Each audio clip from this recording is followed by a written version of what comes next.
Ginger tea. Tasting very good.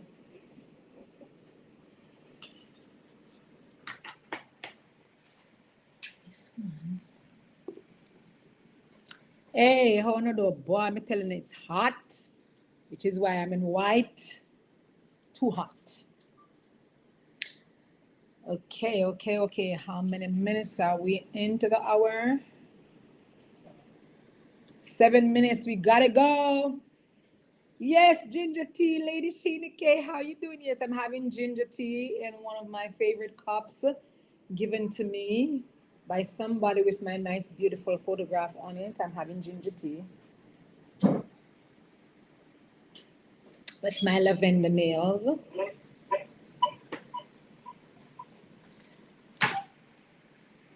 Right. So here we are today. Welcome to Love Online. Shared. Lady Sheena came in where you showed about 1 million people already showed some more.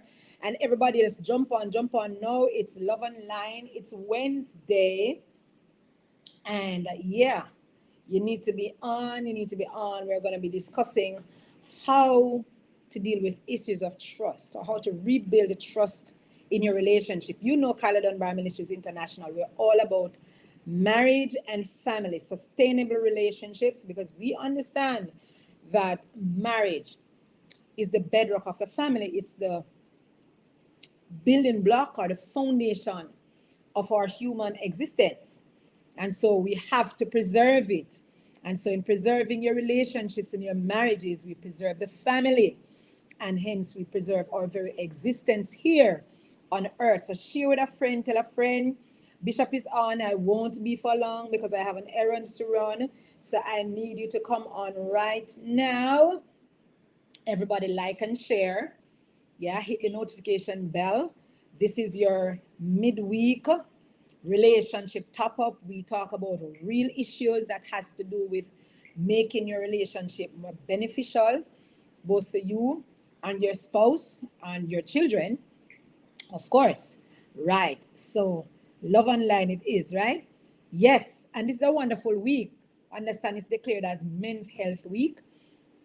And so, tonight we need to up on over to our Word Power link where we are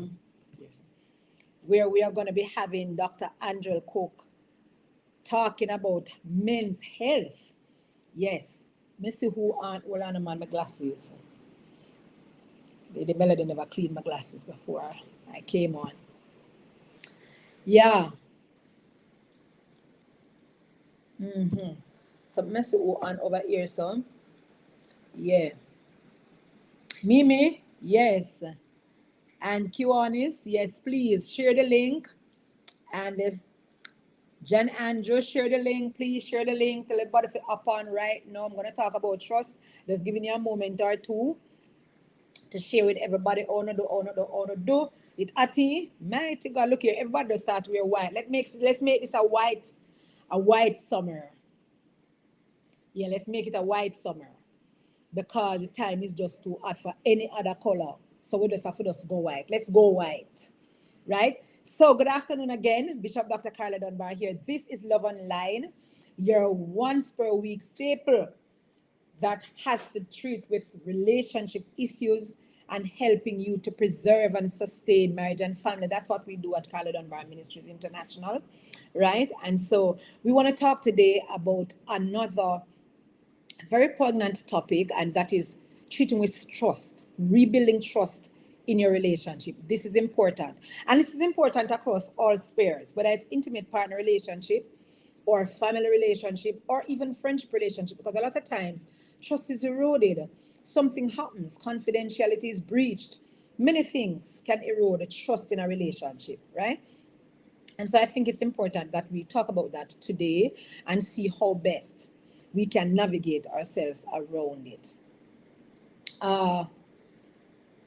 I think on this cove over here, Lady Melody, you need to run back in the office. Right, Althea. Yes, link shared, great. Go and share again. This one gone off. Wonderful. Look here, I don't know more. Let me tell you more.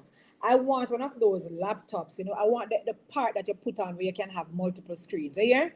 So I'm not thinking about my birthday coming up here shortly.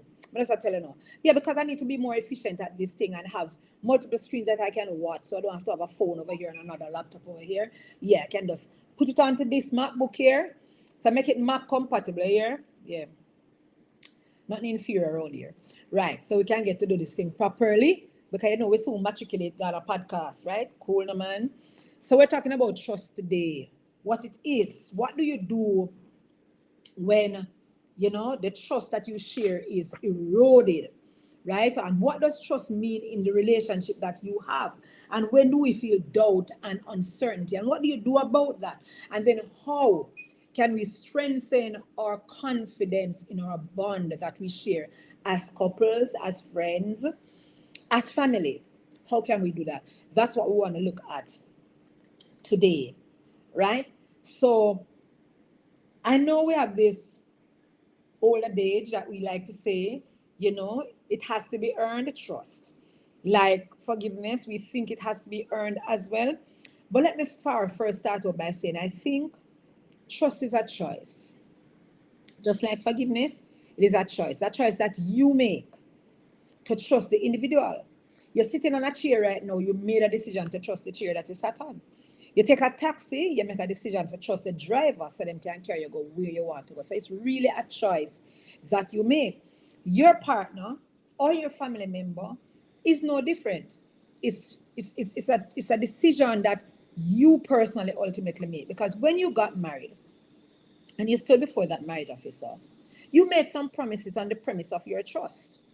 Let me give you a joke about my husband and I when we were getting married. Now, we had lived for years prior to getting married, but when we were getting married, you know what the bird feeding part, that part where the cake and so forth and so on and that one there, my husband, when he reached the cake feeding part, came behind me and he said, I must fall. Now, it's no one look good day. When my nails them long sucker, then my time that the nails them are real plastic, I remember them time that me used to smoke. So I remember say, but one look good day. My husband must drop. I'm like, you got to be kidding. So I turned around to look at the condition behind me before I fall. And he says, no, just fall. And of course, I'm very doubtful. But I live with this man for 13 years, And him tell me to fall, but I'm doubtful.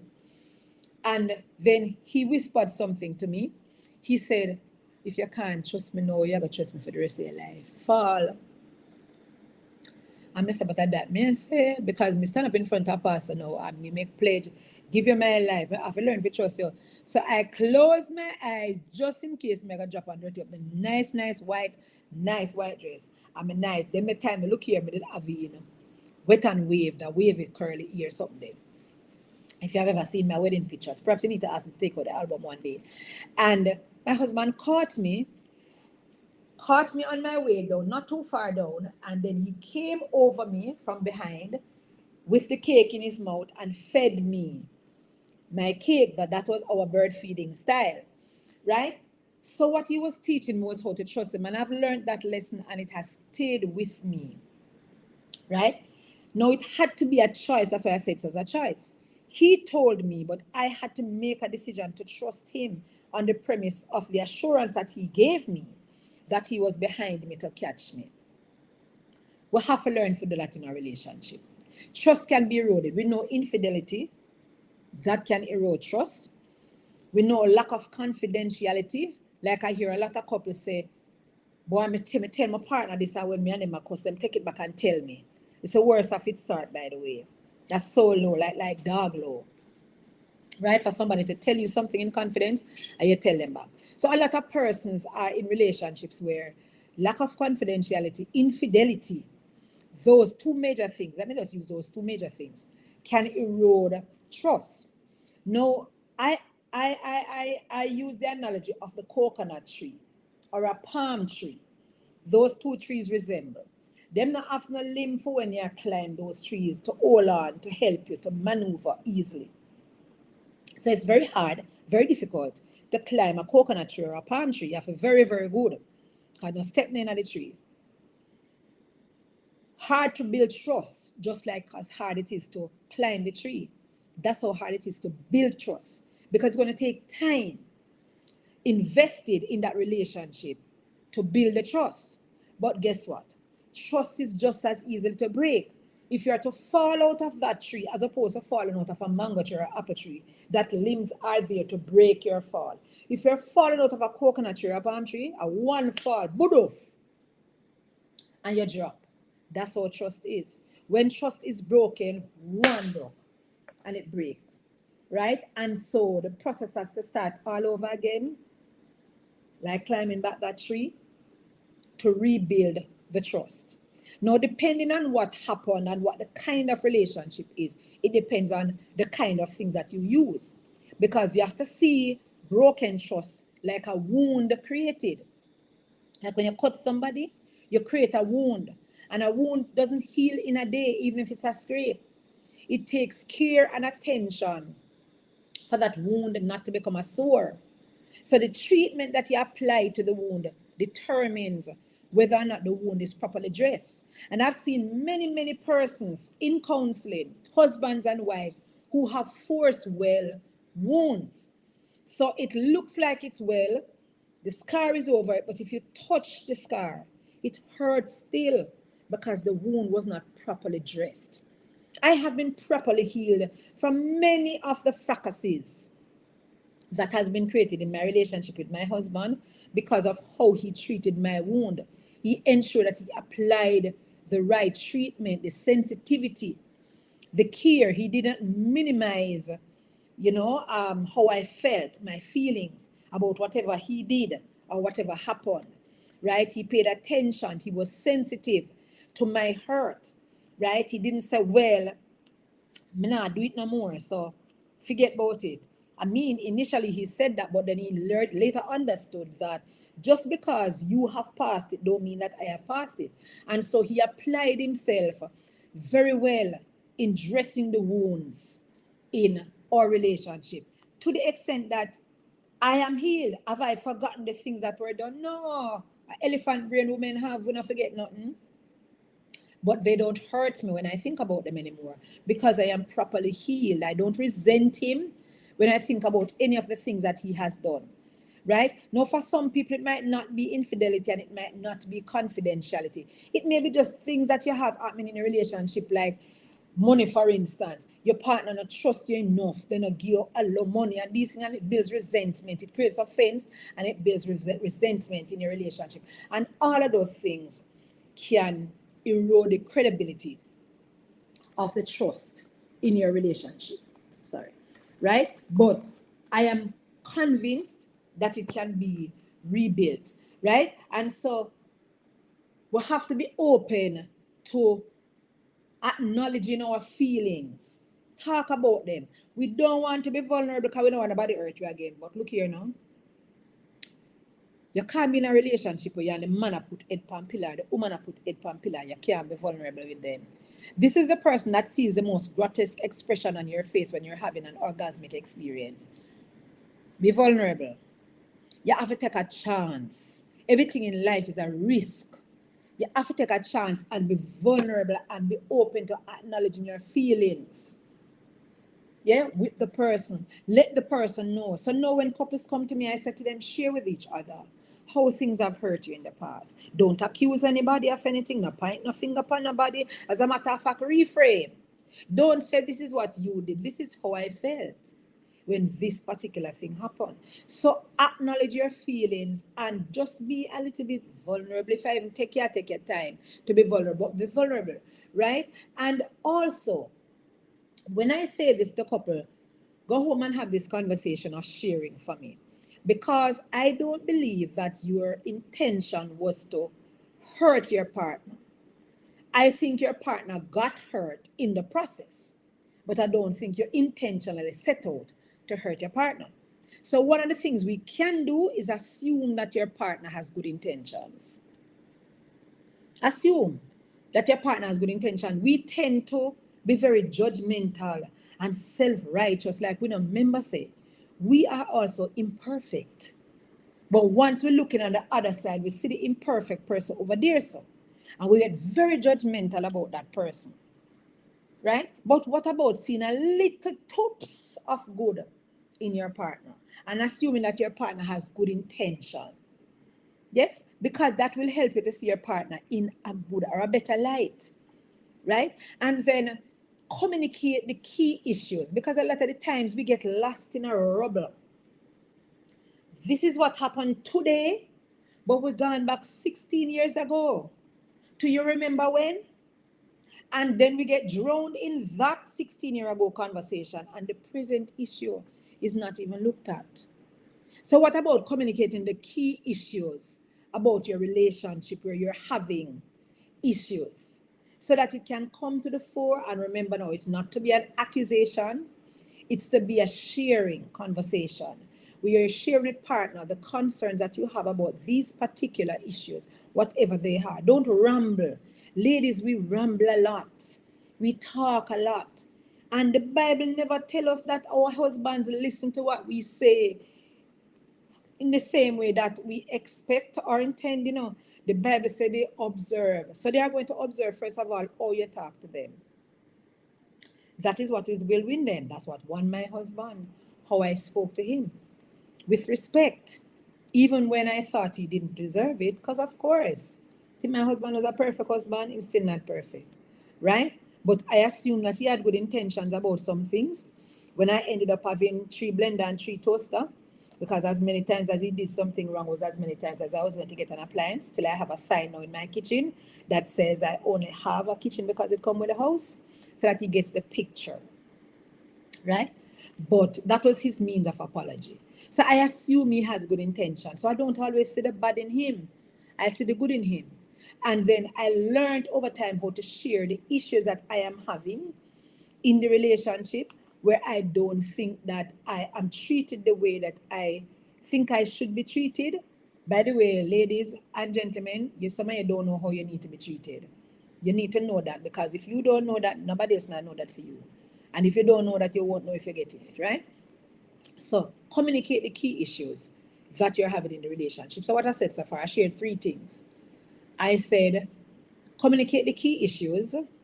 I said, be a little bit vulnerable in your relationship and assume that your partner has good intentions, right? And then 2, no problem if you want to acknowledge your past hurts may trigger your reaction. That will help your partner to know that your wound has not been healed. And he or she may not see you as a nagging, complaining person, or a person who holds a grudge and hold a malice and build a castle around it. But they might just realize how hurt you are. Like yesterday in a session, I said to the gentleman in the session, I said, your wife has really not gotten past this issue because you have not taken the time to treat it. You just think that she must see say you change. You understand? You have to reassure her. And sometimes we need reassurance. So if you allow your partner in a non-threatening way, in a non-accusative way, to know that, because this has happened, when I see something look like it, my husband's word would be, if snake bite you, you see lizard, you run. Because the snake resembles the lizard. So you now wait to see if it's a snake or a lizard, but you run. And that is to say that if it resembles the thing that caused me hurt, so if it was that you had a relationship, you were unfaithful, and I see you being too chummy to another female, I feel away, especially if I am not in on that conversation, right? So explain to your partner the things that are triggers for you, because especially for us women, we think that men know everything. I mean, when God made perfect Adam in the Garden of Eden, he was supposed to know everything, but every man back at Adam don't know everything, right? So therefore, they are dense. They are a little bit dense. And so, ladies, you might have to explain to them, not in your 45-minute conversation, in a short and concise manner. Explain to the man them, the things them that affects you and the trigger. Not carry on and labor about it, because you'd come off at that time like a nagging, complaining wife that Solomon spoke about in the book of Proverbs. Right? So explain to them what can be a trigger for you. Right? And finally, listen to for them side of the story now. For God's sake. Them have a point too. Even if it's pointless, it's still a point. So listen to them now. Listen to them. Listen to their side of the story. Them have a side. It can't be you alone at all because you're hurt and you're full up to your neck and you have to say, yeah, I do you are gone. Yeah, listen to their side of the story because them have a side of the story too. They have something that they want to say that is of value. So listen to it. You understand? It can't be all about us. So when trust is eroded in a relationship, because trust might very well be eroded, because nobody is perfect. There are no perfect family, no perfect marriage, no perfect relationship, because the individuals involved, including you, are not perfect. And so don't look for perfection in people. Don't even look for perfection in yourself. It's not about perfect and perfection. It's about perfecting. It's getting to the thing. You understand? And that is done daily, incrementally. Or I Mario, you do. On a giant so later, me and Rocco. Right? We're talking about trust and rebuilding trust.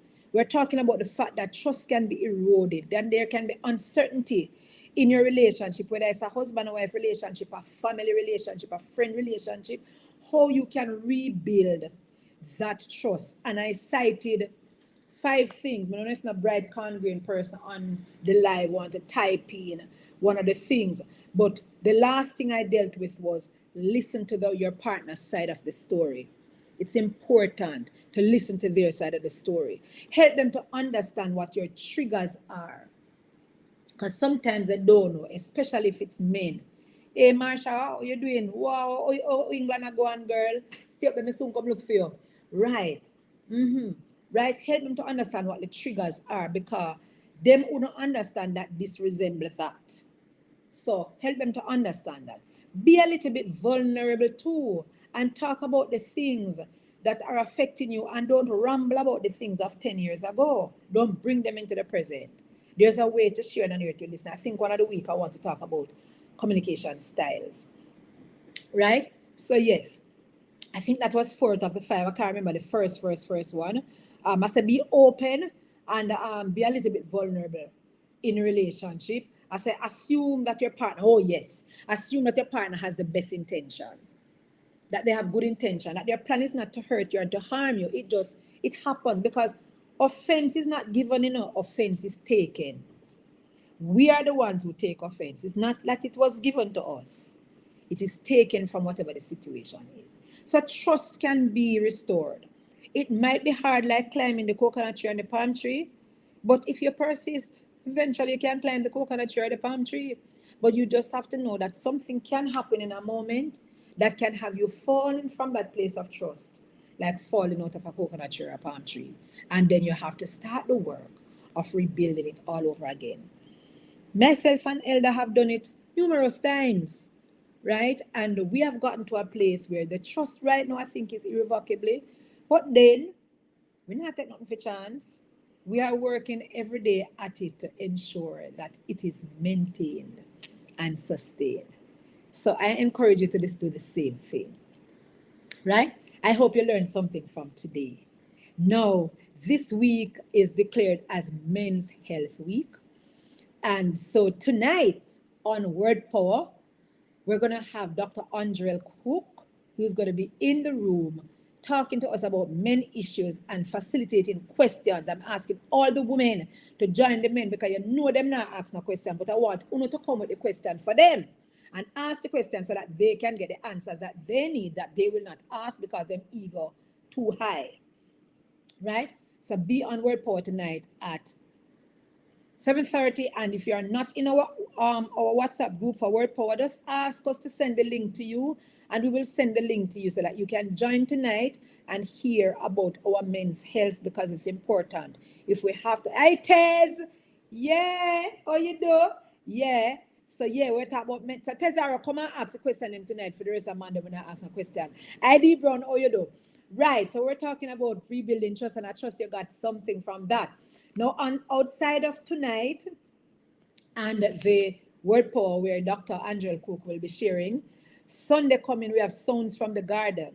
You can come up here to Temple Palm Gardens and join the showcase that is lined up for you with Akeem Short Boss, with India Celine, and Mark Johnson and other persons, right? Bar opener, everything, jerk chicken, festival, bammy, roast fish, and the works will be on sale. You need to be here. And of course, the menu have to be here because, you know, it's special and it lined up for you. Your welcome drink awaits you and all of those things, right? So come on up. It's only $1,500. So you know, have to have a father for yourself, you know, find two men and carry them. Let's treat our men because we wonder why the world is the way it is and why our men are the way they are. They don't feel special. So find two men and invest $3,000 in them and carry them. Come at the something, right? Take a bus if you're not drive a car and find two men and tell them, yeah, invite you somewhere Sunday and carry them all off of the street. I remember one year I rented a coaster in Buff Bay and I took a coaster load of men to Hope Gardens in Kingston. And look here, the guys were so appreciative. Nobody ever take them out before. I rented a coaster. To this day, Tommy Cowan and Carlene Davis remembers that I did that. I took a whole, me not carry them out of church, you know. Me just take them up off of the street, tell them, say, me I carry them out and I rent a coaster and bring them to Hope Garden. It was fun in the sun. And they appreciate, they've never been to anything like that. And to this day, I have won those guys' hearts. They've never left me out. So find two man and treat them Sunday. They don't have to be your man or your father or your brother. Find two man and say, look here, me I treat you Sunday. Me not driving. If you have a car, fine, you can carry with me, pay for you. And carry some men on Sunday. Bring them out, man, and carry them up here to Temple Palm Garden. It's only $1,500 for entrance and you buy your drink and stuff, but there's a welcome drink for the men. So that's happening this Sunday. If you are unable to be here like you're foreign like Tezaro, join on. If you go online, I don't know if you go online. I don't think so. Right? But let's do that. Let's do that on Sunday. I don't think the streaming team is coming to stream. But let's do that on Sunday. Take the men somewhere. And this is the most affordable place you could ever find to bring the men on Sunday. I can guarantee you that. Because why? At Carla Dunbar Ministries International, we ensure that the family can enjoy something. So we make it very, very low cost. It's not that it doesn't cost us, right? But we make it very low budget to you so that you can enjoy it, right? And then coming up after that, starting on Sunday, is our family week. We have a family week of activities, fun and games and giveaways. We had a movie night Sunday night. You know, long we don't watch a movie, but it was nice to cuddle with the elder while he ate his popcorn because I am off corn. And it was a nice movie night. And we have a week of activities lined up for you coming up starting this Sunday. Is this Sunday? No, starting Sunday the 26th. Right.